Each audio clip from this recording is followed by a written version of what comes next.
Va ora in onda Casa Stipancic.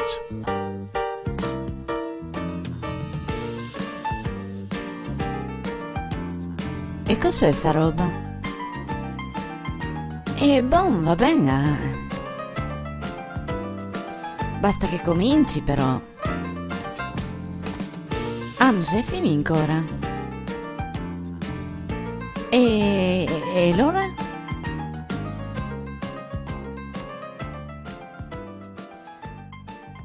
Oh, bene, eccoci allora, Brian. Mm, Cosa? Come? Cioè, non ti ho neanche chiesto come c'è. Cosa vai in automatico adesso? Ma, chi può dire? Bon.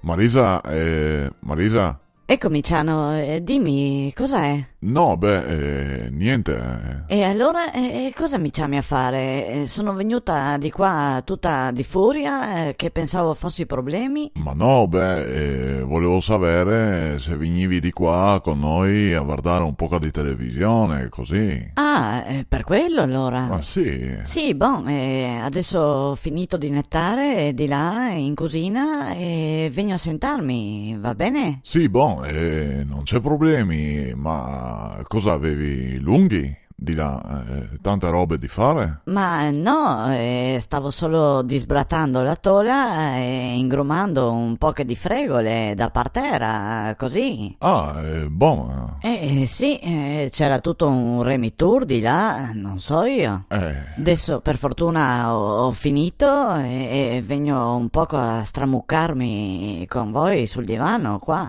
Oh, ecco, brava. E a proposito, Ciano, che ti conto? E cosa è nato adesso? Ma niente, stamattina sono andata a fare un po' di spesa qua di sotto in Supercoop Sì. e avevo di ciore gli ovi, la varecchina, le lucaniche di Vienna e un per di schioppette, così. Sì, e allora? E allora, sai chi ho incontrato? No, che non so, se non mi conti. Era là anche Bruna. Bruna?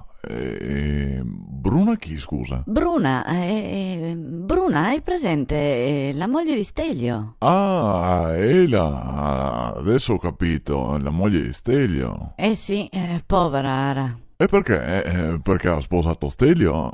Ma no, dai, è Coccolo Stelio. Ma no, non per quello, è perché ha tanto di bacillare con il nipote, Nicolas. Ah sì? E cosa? E Ara mi ha contato che è un piccolo proprio tremendo, un terremoto. Ah sì? Una nagana, insomma. Ah, guarda, fa una più di Bertoldo. Addirittura, oh cazzo, che pegola. Eh sì.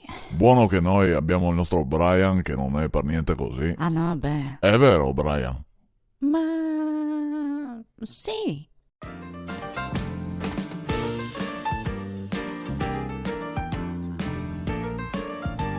Già finito? E come? Ma mi volevo andare avanti, scusa. Ah, è buona. Ciao, che avrò fatto anche scuole, ma non capisco ste robe.